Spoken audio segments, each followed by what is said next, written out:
మీరు సినిమాల్లోకి రావాలని మొదటి నుంచి అనుకునేవారా? మనం అనుకోలేదు సినిమాల్లో రావాలి, సినిమాల్లో ఏదో ఒక ఫ్యాకల్టీలో పనిచేయాలి ఎప్పుడు అనుకోలేదు. అది అనుకోకుండా జరిగింది. మరి విశ్వనాథ్ గారి దగ్గరికి మొట్టమొదట మీరు వెళ్ళినప్పుడు వారు మణి అని వేరే వారి దగ్గరికి పంపించారట. అప్పుడు మిమ్మల్ని మణి అంటే ఎవరో కాదు బాలసుబ్రహ్మణ్యం గారి అని చెప్పారు. అవునమ్మా, అని వాళ్ళు బంధువులు కదా, మణి అని పిలుస్తారు వాళ్ళు. సుబ్రహ్మణ్యం గారిని, సూర్య గారిని. అవునండి. అయితే జగమంత కుటుంబం నాది అనే పాట మీరు ఎప్పుడో రాసి పెట్టుకున్నారట కదా, దాని గురించి చెప్తారా? అది నేను 78 అంటే నేను మా కవితలు కానీ మా భావాలను కానీ పాటల రూపంలో రాసేవాళ్ళు. గీత సంరక్షణ మక్కువ, అందువల్ల ఆ విధంగా రాసుకున్న గీతాల్లో ఒకటి అది భారతీయమైన తాత్వికతని సూచించే ఒక లోతైన విషయం. అంత అది సినిమా తీయటానికి సరిపోదు, అంటే అర్థమైన వాళ్ళకి అర్థమైన విధంగా చూస్తారు, కానీ ఆ సినిమా పనికిరాదు. కాకపోతే కృష్ణవంశీలో అడిగినప్పుడు అక్కడ నా దర్శనం ఉంటే బదులు సినిమా వేదిక మీద నుంచి మాధ్యమం నుంచి వస్తుంది కదా పైకి, ఆయన దానికి కథ తయారు చేసి ఆయనకు అర్థమైన రీతిలో కథ తయారు చేసి ఈ పాట చాలా కాలం నుంచి చాలా మంది వింటున్నారు. అంటే నేను ఇండస్ట్రీకి వచ్చిన తర్వాత నేను వాడుతుంటా కదా, చాలా కాలం నుంచి వింటున్నారు, అందరికీ ఆసక్తి ఉంది. బట్ ఎవరు సినిమాలో పెట్టాలని ఎవరు అనుకోలే. కాకపోతే కృష్ణవంశీ గారు పెడతానంటే దీనికి కథ తయారవ్వాలి కదా, ఇంకొక కథ ఉండాలి కదా, చోటు ఉండాలి కదా. ఇంకా లోతైనటువంటి ఇంకా సూక్ష్మమైనటువంటి తాత్వికతకి సినిమాల్లో చోటు ఉండదు. సాధారణంగా సినిమాల్లో చూపించేవి మన నిత్య నైవేద్యం జీవితాన్ని చూపిస్తాం, కానీ ఋషుల తాత్విక చింతన గురించి సినిమా చూపిస్తాం. సో ఉపనిషత్ సారాంశం ఏమిటి, ఫలానా తైత్తరీయ ఉపనిషత్తు ఏం చెప్పింది, ఈశావాస్యం ఏం చెప్పింది అనే అంశాలను పాటలు ఎందుకు రాస్తాం, రాసిన సినిమాలు ఎందుకు తీసాం తీయం కదా. అవునండి.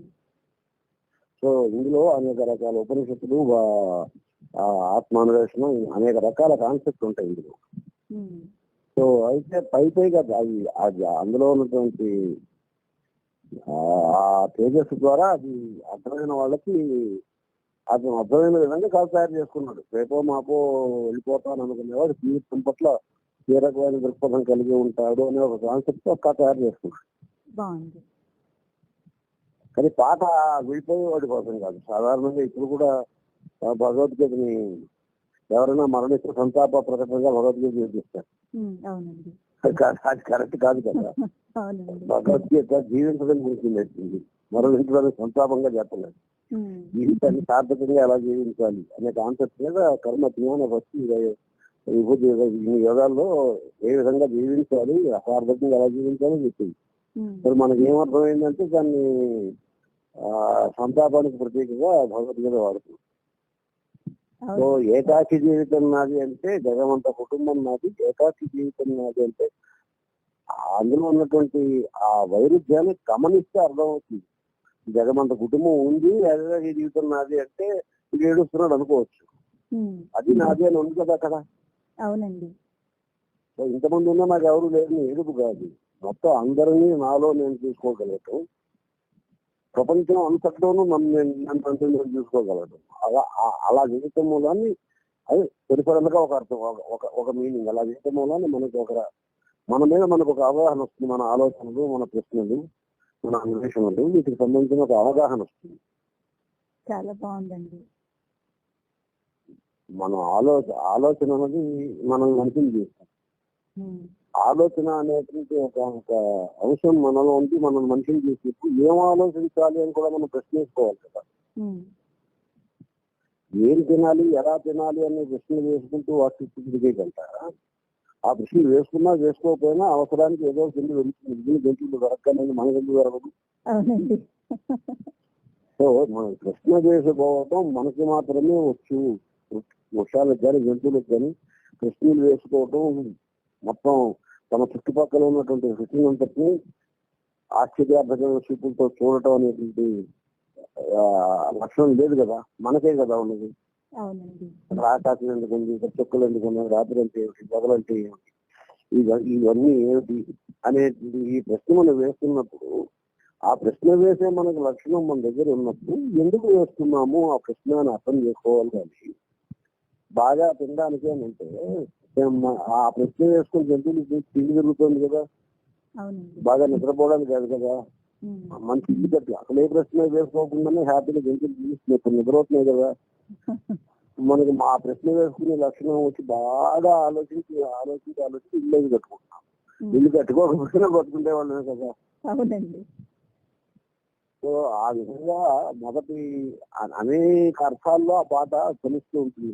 కవిత్వానికి ఉన్న లక్షణం ఏంటంటే అంతరంగాన్ని నీటి అనేకమైనటువంటి ఆలోచన భావాలకి ప్రేరణ, ప్రచోదనం ఇస్తుంది. ప్రచోదనం అంటే ముందుకు కదిలించుతుంది.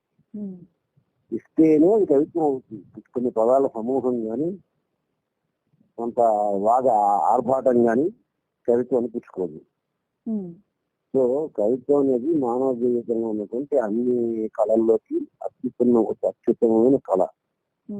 సో ఏదో తిరుగుతున్నాం దీపితో పాటు ఆలోచించాలంటే ఏం ఆలోచించాలి, ఎందుకు ఆలోచించాలి అనే ప్రశ్నకి ఆలంబనిస్తే సాధించింది ఆ సాహిత్యంలో కల్లా ఉత్తమమైన కవిత్వం. సో ఈ కవిత్వం ఏం చెప్తుంటే ఆ కవిత్వం అనగానే అది అనేక పొరల రూపంలో వస్తుంది. ఎవరికి ఒక్కొక్క సమయంలో ఒక్కొక్కలా అర్థం అవుతుంది. అందువల్ల ఇంటికి చెప్పొచ్చింది ఏంటంటే మీరు ఎంతవరకు కావాలో అంతవరకు ఉంటుంది, మిమ్మల్ని చదివి చేసుకోండి.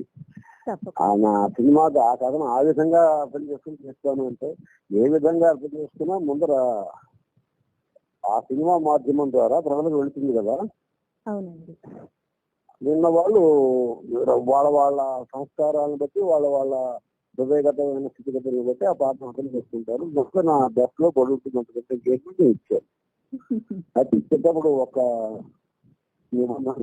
దానికి ఉన్నటువంటి బాణి మార్చకూడదు, దానికి వెనకాల వాద్యాలు అవి చేసి అల్లరి చేయకూడదు. ఎందుకంటే దానివల్ల అందులో లిరికల్ కంటెంట్ దృష్టి పోతుంది కదా. అవునండి. అందువల్ల నీట్గా క్లీన్ గా నేను ఏ బాణీలో చేస్తున్నానో అదే బాణీలో పాడితే, కాకపోతే కొంత ఆ పాడైన విధానంలో అది విషాదం గురించి విషాదం ఏమీ లేదమ్మా.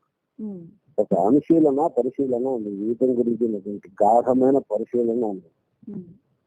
ఇంతకంటే ఇక్కడ చెప్పడానికి చోటు సరిపోదు. ఎందుకంటే ఒకసారి దీన్ని ఈ రూపంలో ఆలోచిస్తే అనేక రకాల వాటి కోణాల్లో నుంచి ఒక కెల్డోస్కోపిక్ మెజర్ లో కనబడుతుంది. బాగుందండి.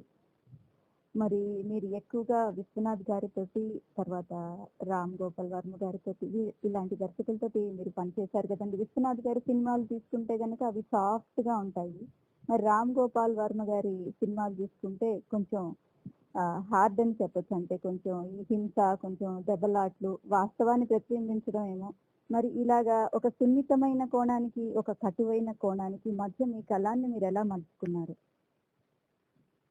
కళాన్ని మలుచుకోవటం ఏం కాదు, మన పాట సినిమా కవి అవ్వగలగటం, లేదా సినిమా కవి అంటే ఒకడు ఉండడు మీకు దొరికేలాగా. అయితే మామూలుగా ఫ్రీలాన్స్ పోయిట్ గా ఉన్నప్పుడు ఒక రకమైన సంస్పందన కలిగితేనే రాయగలుగుతాడు కదా. సినిమా రంగంలో ఉన్న సౌలభ్యం ఏంటి అంటే కవికి సినిమా కథలో ఆ దర్శకులు వాళ్ళ సంస్కారాలను బట్టి వాళ్ళ సన్నివేశాలను బట్టి వివిధమైనటువంటి సమస్యల్ని సృష్టిస్తారు. దీనికి పాట ఇస్తారు అంటే ఇవ్వాలి అన్నది నా ఆలోచన. రెండింటికి అర్థం చేసుకోండి. ఇస్తారా అంటే అలా ఇవ్వట్లేదు, కానీ ఇవ్వాలి ఆత్మంగా. అలా ఇస్తే దానివల్ల మనకి ఏం ప్రయోజనం అవుతుంది అంటే ఇప్పుడు పూర్వం సినిమాలు బాగా పాత తీసుకుంటే అక్కడ కథకి ఏం అవసరం లేకపోయినా, సో ఇప్పుడు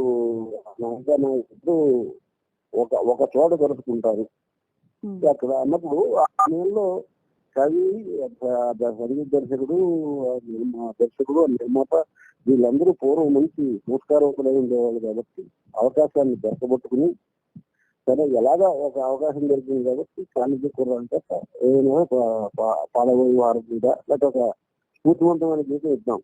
అది కథతో సంబంధం ఉన్నా లేకపోయినా అని ఇచ్చేవారు. ఉమ్, అది ఒకటో రకం. ఉమ్, ఇంక రెండో రకం ఏముంటాయి, సాధారణంగా నాయకులు ఒకరి మీద ఒకరున్న భావాన్ని వెలిగించుకుంటారు. అది మొదల గీతాలు. ఇలా ఈ గణిత మధ్య నుంచి సాధారణ ఇచ్చేటప్పుడు ఇచ్చిన అవకాశాలు చూసి సినిమాలో ఏమున్నది అని దానికంటే వాళ్ళు ఏం చూపిస్తున్నారో మనకన్నా వాళ్ళకి కావాల్సిన పర్పస్ ఆయా సందర్భాలు అలాంటి సందర్భాలు జీవితంలో చాలా వస్తాయి. నా పాత్ర వినాలి అంటే నెంబర్ సినిమా కథను మర్చిపోవాలి, ఆ బాణిని మర్చిపోవాలి. మర్చిపోతే ఏమర్థమవుతుందంటే ఆ పాట మనది అని ప్రతి వాళ్ళకి అనిపిస్తుంది. అనిపించాలి అన్నది నాకు తెలుసు. నిజంగా శాస్త్రి అనేది ఒక కవిలాగా కూర్చొని ఏదో ఒక కవిత్వం రాసి దానికి 4 డబ్బులు తెచ్చుకుని 4 పథకం తెచ్చుకోవడం నా ఉద్దేశం కాదు. సో అలా ఏవో సన్నివేశం ఒకటి వస్తుంది, తల్లి మీద ఒక అభిప్రాయం రాయాల్సి వస్తుంది. అప్పుడు ఎవరు రాయగలరు అనే పాట రాస్తూ ఆ తీవ్రమైనటువంటి కాన్సెప్ట్ చెప్పి అమ్మేగా కనగలదు అంత గొప్ప అమ్మని. అంటే సినిమాలో ఏముంది అనడానికంటే అమ్మ మీద పాట రాసేటప్పుడు ఉపయోగవంతంగా ఉన్నప్పుడు అది ఏ సినిమాలో దృష్టిలో కదా. అమ్మ మీద పాట, అమ్మేగా తొలి పలుకు నేర్చుకునే వాళ్ళకి, అమ్మేగా ఆదిత్యం ప్రాణం అనే పాట. సో బతుకు నడక నేర్చుకుంది బతుకు అమ్మ చేసిన వాళ్ళతో. సో ఇది మొత్తం అంతా ఏం చేస్తున్నా ఏ సినిమా ఆ సినిమా కథ ఇవన్నీ అవసరం లేదు. సో దర్శకుడు ఇక్కడ ఒక తల్లి గురించి పాట కావాలండి అన్నప్పుడు ఏదో ఒకటి అమ్మ దేవత ఇట్లాంటి నవమాసాలు మోస్తుంది ఇలా రాసేయకుండా అందరికీ కూడా శాశ్వతంగా భావం అర్థమైంది. అంటే కవిత్వం అనేది ఎలా ఉండాలంటే స్థలాబాధితం అయి ఉండాలి. అంటే స్థలము కాలము వీటన్నిటినీ దాటి విస్తరించగలిగితేనే కవిత్వానికి ఆ లక్షణం. ఏ కాలంలోనైనా అది యూనివర్సల్ థాట్. ఆకలి క్రీస్తు పూర్వం ఒకలాగా క్రీస్తు శకం ఒకలాగా ఉండదు కదా. అవునండి. సో మన ఆకలి కానీ మన దాహం కానీ సూర్యోదయం కానీ సూర్యాస్తమయం కానీ ఎంతకాలమైనా ఎన్ని యుగాలైనా అలాగే ఉంటాయి కదా. అలాంటి లక్షణం తెలుగు ఎందులో రాస్తుంది, అది కవిత్వం అవుతుంది. లేదు ఆ సినిమాకి ఆ పాత్రకి ఆ కథకి అప్పటికి సరిపోయేది రాస్తే అది తక్కాలి అనేది సినిమా పోతుంది.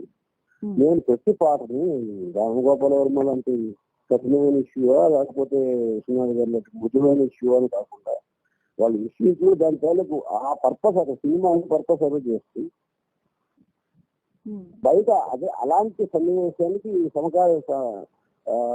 కోల్కమైనటువంటి సంఘర్షణలు మనకు కూడా ఉంటాయి కదా. సో నీకు ఇవ్వబడినటువంటి ఒక ప్రతిఫని నువ్వు ఎందుకు తిలకని చూసుకుంటున్నావు, దానిని నువ్వు సరిగా చూస్తే నీకు ఎంత ఆనందం ఇస్తుంది అనే భావం స్వర్ణకమలంలో ఉంటుంది. అవునండి. ఆ భావం స్వర్ణకమలమే అయ్యేందక్కర్లేదు కదా. సో సినిమా వాళ్ళ ప్రయోజనం ఏంటంటే కవిత్వం రాయాలి అని అనుకునే ఆశ ఉన్నవాడికి, రాయగలిగే పక్కా ఉన్నవాడికి రకరకాల సమస్యల్ని రకరకాల సన్నివేశాలని ఎప్పుడు బలవంతంగా ఇస్తూ ఉంటుంది. ఎప్పుడో ప్రత్యేకంగా రాస్తాను అనుకున్నా. సో అనేక కోణాలు జీవితాన్ని స్పర్శించే అవకాశం ఉంటుంది. అందువల్ల నా కాలం మలుచుకోవడం ఉండదు. జీవితంలో సుఖం ఉంటుంది, దుఃఖం ఉంటుంది, కన్నీరు ఉంటుంది, నవ్వు ఉంటుంది, ఇవన్నీ ఉంటాయి కదా. అవునండి. వాటి తాలూకు జనరాలిటీ దీన్ని సార్వకాలీనము, సార్వజనీనము, సార్వప్రాంతీయము అంటాము. సార్వదేశీయము ఇవి కలిగేలాగా రాయటం. బాగుందండి. సద్గురు శివానందమూర్తి గారితో మీకున్న అనుబంధం ఎలాంటిదండి? ఆయన నాకు దైవంతో సంబంధం. వారికి నాకు ఉన్నటువంటిది దేవుడికి సంబంధం. బాగుందండి.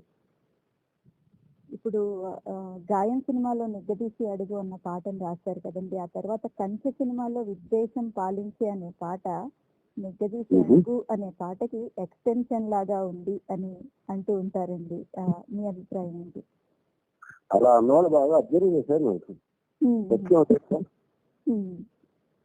అప్పుడు రాసిన ఆవేదనది, ఇప్పుడు రాసిన ఆవేదనది అలా అబ్జర్వ్ చేసిన వాళ్ళు అందులో సీతారామ శాస్త్రి పెట్టుకోవడం మాత్రం చూడకుండా ఆ శాస్త్రి గారు ఎంత గొప్పగా రాసేది అనకుండా ఆ పాటకి ఈ పాటకి మధ్యలో 30 ఏళ్ల కాలంలో ఉన్నా సరే 30 ఏళ్ల కాలంలోనూ మనం ఏమీ మారలేదు అని ఒక ఆలోచన చేయగలిగితే అది సమాజం తాలూకు మార్పుకి కారణం అవుతుంది. సీతారామ శాస్త్రి అనేటువంటి ఒక వ్యక్తి కాదు కదా, సమాజం ఉన్న ప్రజలు ఉన్నా చాలా ఉన్నా ఇది ఒక మహాప్రవాహం. అందులో ఒక బిందు వస్తుంది, ఒక బిందు వెళ్ళిపోతుంటుంది తప్ప ఎవరికి మీరు గుర్తించారనుకుంటారు, ఆ పాటకి ఎక్స్ప్రెషన్ గుర్తించారనుకుంటుంది, చాలా మంచి ఎరుక కలిగినట్టే. అలాంటి స్పృహ ఉన్నవాళ్ళు ఆబ్జెక్టివ్ గా చూడాలి. అంటే ఆబ్జెక్టివ్ గా చూస్తే సబ్జెక్టివ్ గా చూస్తే సీతారామ శాస్త్రి రాసింది అని చూడకుండా ఆ పాటలో ఉన్న ఆబ్జెక్ట్ చూస్తే అది అందరికీ అది ఆవేదన, నా ఒక్కరిదే కాదుగా. 30 ఏళ్ళ తర్వాత కూడా అలాగే ఉంది కదా. అవునండి. వేట అది ఫోటో వేట అదే ఏటు అది నాటిక అంత నట్టడవులు నడివీధికి నడిచొస్తే ఆ కాలంలో కూడా అన్నాం, ఈ కాలంలో కూడా అదే జరుగుతుంది. విద్వేషం పాలించే దేశం ఉందా, ఉండుంటే మనిషి వెళ్ళి ఉంటుందా. సో అప్పటికి ఇప్పటికి ఏమి మారలేదు. మారకపోవడానికి కాలంలో మార్పు వచ్చిందంటే వచ్చింది. గ్లోబలైజేషన్ వచ్చింది, పోకోమాన్ వచ్చింది, పోకోమాన్ గో వచ్చింది, సింపుల్ రన్ వచ్చింది. దాన్ని అందరూ ఆడేస్తున్నారు. 60 ఏళ్ల వాళ్ళు, 80 ఏళ్ల వాళ్ళు.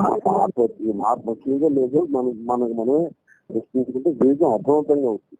అయితే దీన్ని సామూహికంగా సాంఘికంగానే అక్కర్లేదు, వైయక్తికంగా కూడా ప్రశ్న చేసుకోవచ్చు, ఇండివిజువల్ గా కూడా వేసుకుంటే మన ఆలోచనల్లో మార్పు వచ్చినా మనకి సాంత్వన కలిగించే ఆలోచన మంచిదే కదా. అందుకే కదా మనం భక్తనో ధర్మం దేని గురించి ఆలోచిస్తాం. ఎందుకని దీనివల్ల మన లోకానికి ఏదో చేసిపోతామని కాదు కదా, మన ఆర్తికి, మన దాహానికి, మన ఆరాటానికి ఒక దారి దొరుకుతుంది.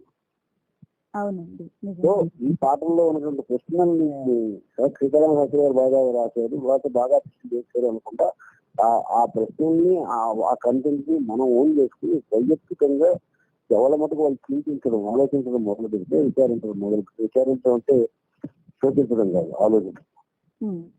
క్రమంగా వాళ్ళ ఆలోచనలో వాళ్ళ జీవితంలో ప్రతిఫలిస్తాయి. వాళ్ళ జీవితంలో ప్రతిఫలిస్తే వాళ్ళ జీవితానికి సంబంధించిన ఇతర అంశాల్లో కూడా ప్రతిఫలిస్తాయి. అంటే మీ ఆలోచన సంవిధానమే మీ పిల్లల మీద.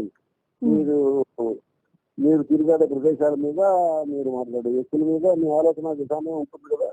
ఉంటుందండి. ఆ ప్రభావం మళ్ళీ మన పిల్లల మీదకి వస్తుంది, మన ప్రవర్తన అన్ని. అందువల్ల ఆలోచించడం అనేది ఇండివిజువల్ ప్రక్రియ, సామూహిక ప్రక్రియ కాదు.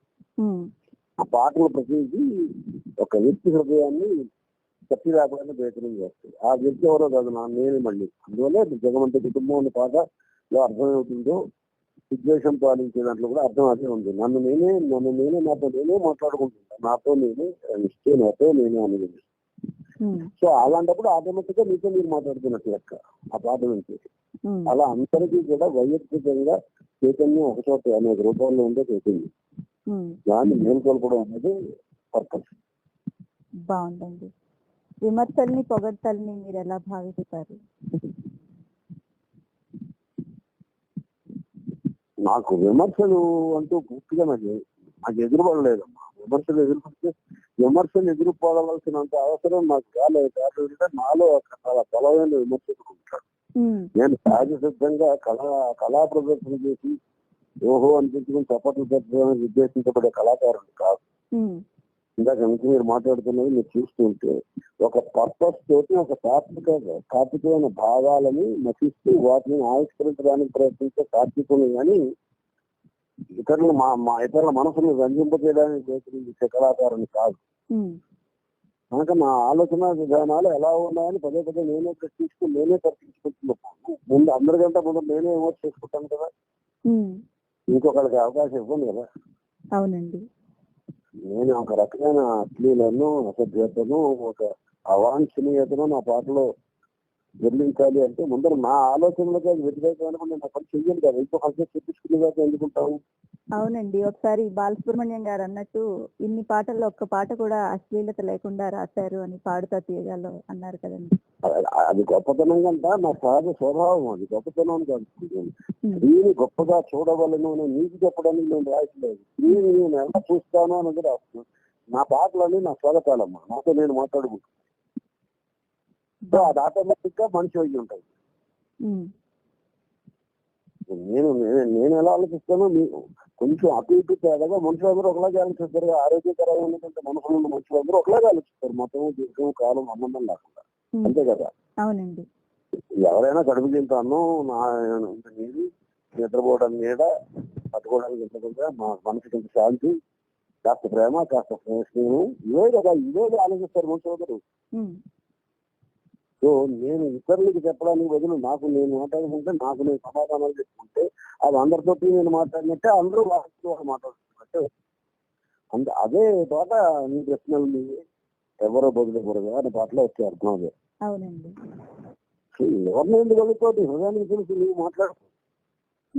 ఆకలిస్తే ఆకలిస్తాం ఏం చేయడం అని గుర్తిస్తావా? అదేమో స్కూల్లో నేర్చుకోవటమా? ఆకలిస్తే అన్నం తింటే పోతుందని ప్రకృతి ఆటోమేటిక్ గా చేస్తావు. అవునండి. కోపం వస్తే ఇక అలా ఆలోచించడం నేర్చుకుంటే కోపం వస్తే అనే ప్రశ్న కూడా ఎదురవుతుంది జీవితంలో ఎప్పుడో. వచ్చినప్పుడు సమాధానం నువ్వు చెప్పుకోవాల్సి ఉంటుంది, ఇంకొకరు కాదు. ఇంకొకరు ఏం చెప్తారు? కోపం వస్తే శాంతించు, కోపం వస్తే చల్లారు, కోపం వస్తే ప్రేమించినట్టు నీకు అసలు దాని ప్రయోజనం ఏంటి? అవునండి. ఆ ప్రశ్న నీకు నిద్ర వేసుకుంటే నాకు కోపం రావడం వల్ల నాకు ఇబ్బందిగా ఉంది, నాకు ఇబ్బంది రాకుండా ఉండాలంటే నాకు కోపం తెచ్చుకోకుండా ఉంటే నాకు ఇబ్బందిగా లేదు. రెండు నేను కంపేర్ చేసి చూసుకుంటే మీరు తెచ్చుకోవడం మానేస్తాను ఆటోమేటిక్గా. ఒకళ్ళని అడగడం కానీ ఒకళ్ళు చెప్పడం కానీ అక్కర్లేదు కదా. అవునండి. సో ఇలాగే రకరకాలు ఇప్పుడు ఆకలి ప్రశ్నిస్తుంది, రేపు కోపం ప్రశ్నిస్తుంది, ఎల్లుండి ప్రేమ అనే ప్రశ్నిస్తుంది, 3 రోజుల్లో మోహం అనే ప్రశ్నిస్తుంది.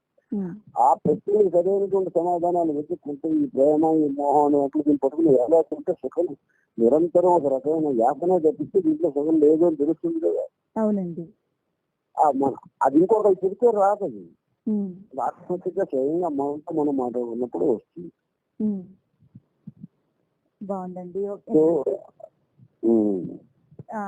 ఇప్పుడు సినీ రంగానికి రావాలి అనుకునే భావి కవులకి, ఇంత సినీ జీవితాన్ని చూసిన ఒక ద్రష్టగా మీరు ఇచ్చే సందేశం ఏంటండి?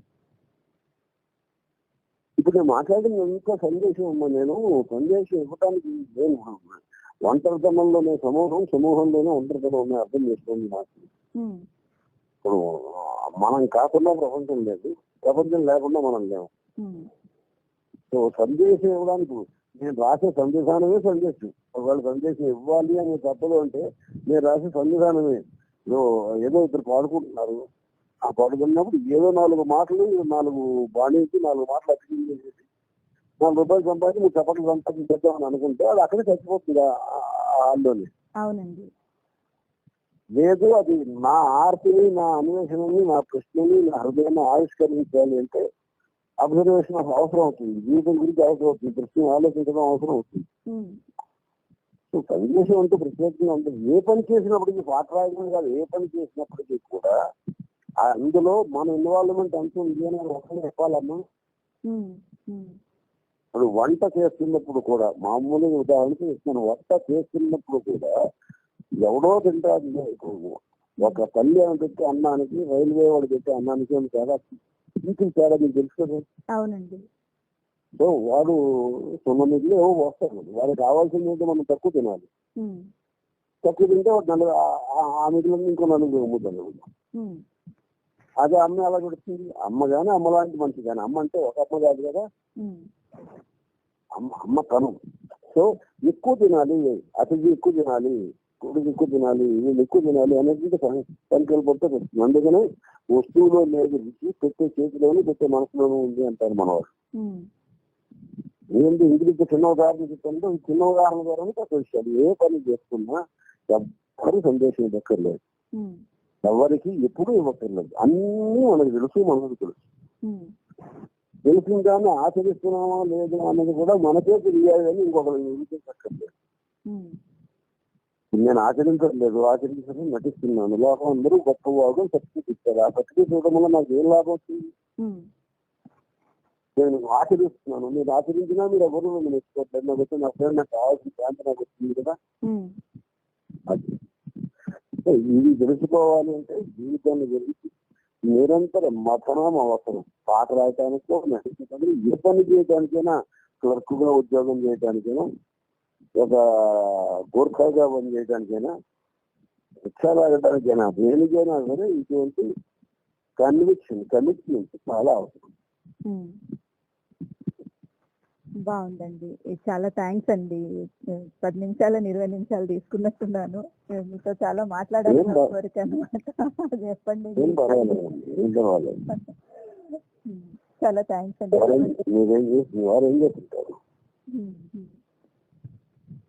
Thank you. ఓకే అమ్మా, చాలా చాలండి, థ్యాంక్స్ అండి, నమస్తే అండి. నమస్కారం.